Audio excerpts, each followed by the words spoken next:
Buenos días, aquí estamos en Las Cruces, un entorno emblemático de la ciudad de Villena. Mi nombre es Antonio López y soy cronista de la Junta de la Virgen. Y bueno, hemos quedado con vosotros, con toda la audiencia de Intercomarcal Televisión, en referencia a un artículo que recientemente hice en la revista de la Agrupación de Fiestas de Navidad y Reyes, que es esta revista, que bueno, que estuvimos barajando qué temas íbamos a colocar, qué temas íbamos a trabajar en este tipo de temas, y al final, pues bueno, ha salido un artículo que salió acerca de la epidemia de peste que sufrió nuestra ciudad, Villena, desde el año 1677 hasta 1679. Una peste que fue peste bubónica, quiere decir que fue una peste, había dos vertientes, la peste bubónica y la peste pulmonar. La peste bubónica se conocía como peste negra, y se caracterizaba porque tenía una serie de bubas que eran una especie de grandes ampollas que solían salir en axilas, en ingles o en cuello. Esto de la peste, esto de las grandes epidemias, de las pandemias que ahora estamos sufriendo, con esta del COVID-19, es una cosa que siempre ha estado ligada a la vida humana, ¿no? De hecho, ha modificado cambios de ciudad, cambios de modelo de ciudad. Hemos visto las fortalezas de un determinado periodo de tiempo sobre una población que la ha afectado. Según comenta Jordi Nadal, catedrático emérito de la ciudad de la Universidad de Barcelona, dice: hay un periodo en España que va desde 1348, desde la peste negra, hasta 1720, que es la peste de Marsella. Después de estas pestes, otras nos han acuciado en este transitar, ¿no?, histórico, pero bueno, la que afectó realmente a Villena fueron dos, fundamentalmente fueron las del año 1474, que fue cuando la Virgen de las Virtudes aparece en la Fuente del Chopo, y la de 1677, que fue la que vino en una tercera oleada en la ciudad portuaria de Cartagena. Al parecer entró por Cartagena, se fue a Murcia y abarcó todo el sureste español. Como podemos observar, o ahora estamos de moda con el tema de la pandemia, las medidas profilácticas, sobre todo que se tomaron en aquellos momentos, tienen bastante que ver con las que se están tomando ahora en estos momentos. Se hicieron en varias vertientes. Ahora quizás está menos indagada el tema religioso, ¿no? Pero antiguamente las medidas religiosas pues eran importantes, ¿no? Se invocaba mucho al patrón que había en esos momentos, se programaban actos litúrgicos y se daba lo que se conocía como las medicinas divinas. Las medicinas divinas decían que nadie podía morir sin recibir la extrema unción, además de órdenes religiosas, principalmente por ejemplo, la ciudad de Murcia, franciscanos, que se ocupaban de llevar el tema de los hospitales. Habían otro tipo de medidas, que eran las medidas que tomaban las autoridades civiles. Las autoridades civiles eran temas que eran temas de gestión, pero también temas psicológicos. Y esto tiene una similitud que me ha llamado mucho la atención y ha sido una de las cosas más importantes que he visto a la hora de indagar en este artículo, y es que las autoridades no acostumbraban a llamar la enfermedad por su nombre. La llamaban contagio pestilente, achaque contagioso, enfermedad contagiosa. Bartolomé Benassar, un hispanista francés, historiador, dice en su libro que la razón general que mueve a no citar a las autoridades el contagio por su nombre reside en el intento de negar la realidad que se está viviendo, y la mayor perseveración para este tipo de achaques es que la ciudad, al no conocerlo, pueda estar alegre. No lo digo yo, lo dice Bartolomé Benassar, este historiador francés.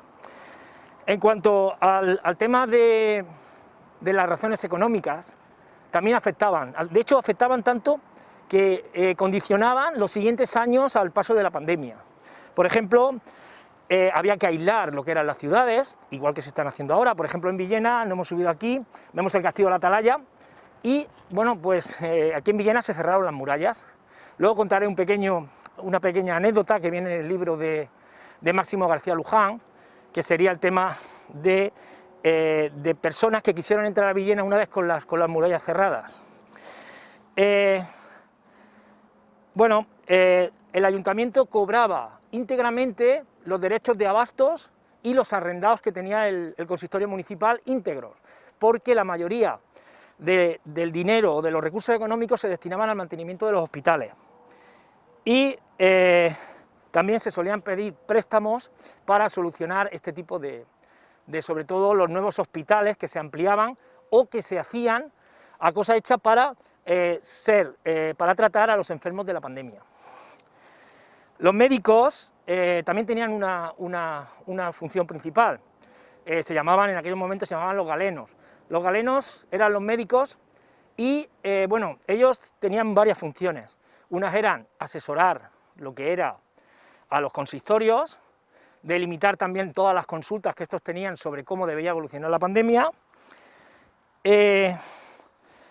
También visitaban ciudades donde se podían ver, donde había nacido el brote de peste y veían posibles remedios que ellos podían hacer.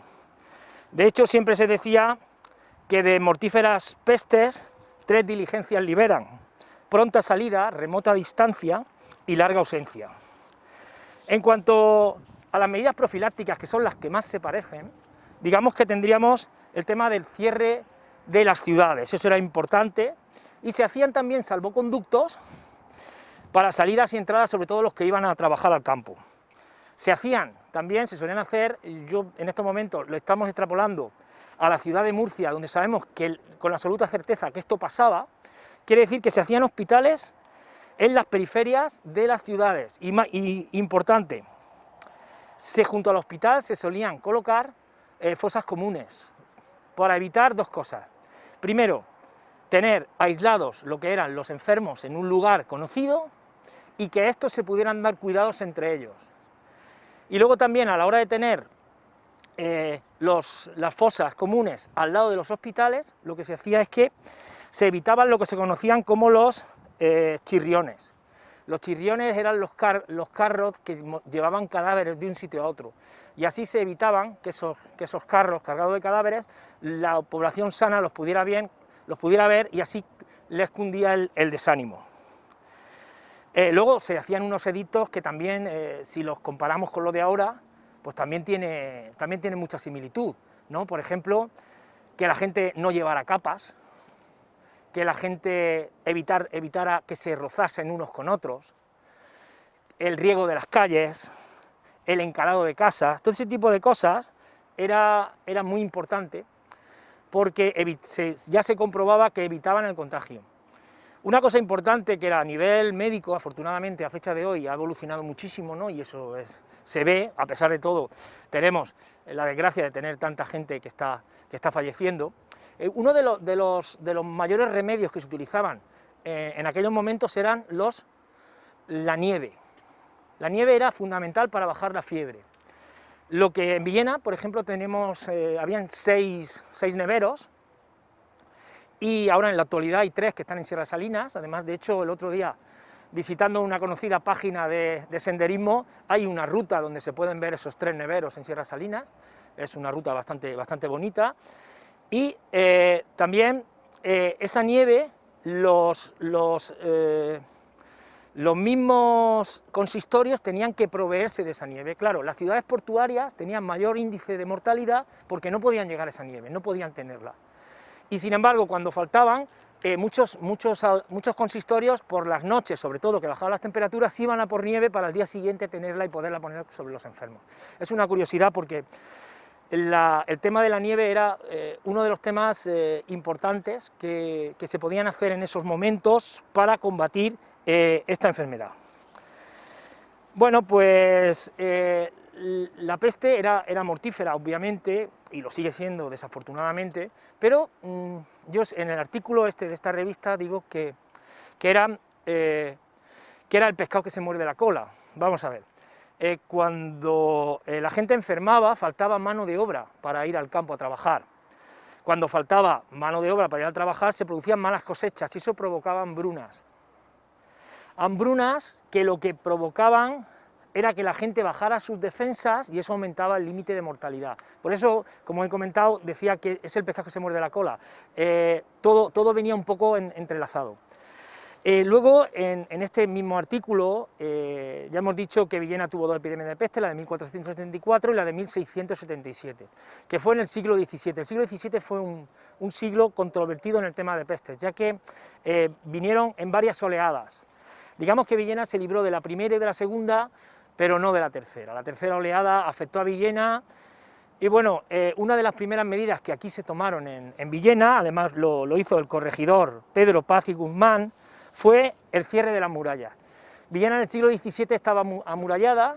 Esta muralla venía porque ya la había construido el príncipe don Juan Manuel en el año 1308, y la muralla salía del castillo por la parte norte, iba por la calle José Zapater, Juan Chaumel, Joaquín María López, Corredera, Maestro Caravaca, Calle Mayor, y luego la subida a Santa Bárbara, que es donde quedan los últimos vestigios de esta muralla, se cerraba. Entonces cierra las murallas, y en esos momentos Villena tenía tres puertas principales, que era la puerta Almansa, que era el camino de Castilla, la puerta sur, que era la puerta al Molinico, que está en la intersección aproximadamente de la calle Trinidad con la calle Corredera, y luego la puerta en la Plaza Mayor, que era la plaza que daba a la zona de Valencia, y la otra daba a la zona de Andalucía. Esas puertas se cerraban y se ponían los controles.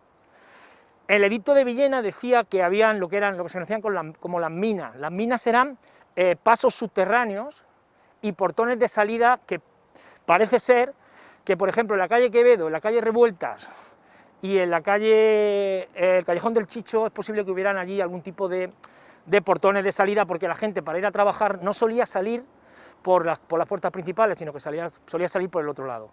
Entonces, ahí tenía un problema, ya que el ayuntamiento edicta de que esas puertas se cierren bajo responsabilidad de los vecinos de la zona, ¿vale? Esa se toma una de las primeras medidas profilácticas del cierre de muralla. La segunda, que se produce el 25 de mayo, es traer a la Virgen de las Virtudes a Villena. Se forma un consistorio y se trae la Virgen de las Virtudes. Y a partir de ahí se cierra la muralla y se hace un control exhaustivo. Es cierto, y cabe destacar, que los mismos vecinos hacían lo que era un segundo control. Villena tenía poca población y entre ellos se conocían, ¿no? Entonces ahí sí que había un segundo control. Pero se produce un poco después, se produce en Villena una petición de, una vez cerradas las murallas, la gente, tres familias importantes, querían entrar a Villena. Se trataba de Bernardino García, el canónigo de la Catedral de Murcia, Salvador Mergelina, caballero de dicha ciudad, y Josep Médicis y Porres, que era el inquisidor de la ciudad de Murcia. Querían venir a Villena por su devoción a la Virgen de las Virtudes. Eso se relata todo muy bien en el libro de Máximo García Luján, Historia de nuestro santuario de Nuestra Señora de las Virtudes. Ahí se produce un problema en el consistorio. ¿Por qué? Porque habían cerrado las murallas y no se podía entrar nadie a la ciudad. El ayuntamiento, dada la importancia de las tres familias que querían venir, pues reúne a los tres galenos de Villena, que en el año 1677 eran Jerónimo Martínez, Pedro Martínez de Olivencia y don Miguel Ángel Pina. Se reúnen los galenos y toman la determinación de aislar a esas tres familias que vienen de Murcia y pasan la cuarentena, 40 días, fuera de Villena, para que pasen esa cuarentena y cuando quieran entrar estén libres de peste y todos sus objetos se quemen, sus ropas y sus aparejos no puedan entrar. Vale, el ayuntamiento decide en un primer lugar llevarlos a la carretera del puerto, a la Casa Blanquet, a una casa que estaba allí. En segundo lugar, también se baraja la posibilidad de llevarlos a la Sierra de Salinas. Y por último, hacen la cuarentena estas tres personas en la ermita de San Bartolomé. La ermita de San Bartolomé está en la actual calle San Bartolomé, pero que estaba en extramuros, ¿vale? Pasado ese tiempo, esas familias se comprueba que no tienen el achaque contagioso que se decía en aquellos entonces y automáticamente pasan a la ciudad. Villena estuvo cerrada de muralla durante un tiempo porque la epidemia se considera más o menos que ya no había síntomas a partir de 1679 y estas tres familias lograron pasar al centro de Villena y pudieron estar junto con la devoción de la Virgen de las Virtudes, que era lo que realmente les había traído desde su ciudad de Murcia aquí, ¿no? Es cierto que el ayuntamiento, donde dijo Digo, tuvo que decir Diego, quiere decir, había cerrado las murallas para todo el mundo, nadie podía pasar sin salvoconducto, porque claro, se hacían salvoconductos para ir a la huerta y volver, eso estaba clarísimo, igual que ahora, para trabajar y para... Pero estas tres personas, estas tres familias ilustres, sí que pudieron pasar al centro de Villena. Está claro que lo que era la peste afectaba tanto a ricos como a pobres, pero los ricos tenían más posibilidades de moverse a la hora de cambiar de ubicación y buscar unas segundas residencias, cosa que los pobres, que habían más, morían con mayor asiduidad. Bueno, y este es un poco el resumen que hemos hecho de este artículo, que en la revista Navidad y Reyes, que creo que está en las bibliotecas de Villena para su préstamo, para quien lo quiera leer. Es muy curioso, es un artículo que a mí personalmente me ha enriquecido mucho, ya que he empezado a ir viendo cosas, a estirar del hilo, y he visto que la verdad que todo esto, con sus similitudes, ya la ciudad ya lo ha pasado, y hay muchas cosas que se parecen, no son nuevas, son cosas que ya aprendimos del pasado. Y nada, y ahora en estos momentos que estamos con esta tercera ola del COVID-19, pues nada, simplemente coherencia y que la gente, en base tanto a estas estimaciones como las que hace la autoridad sanitaria, podamos pasar rápidamente este mal sueño y podamos volver a esa normalidad que todos deseamos.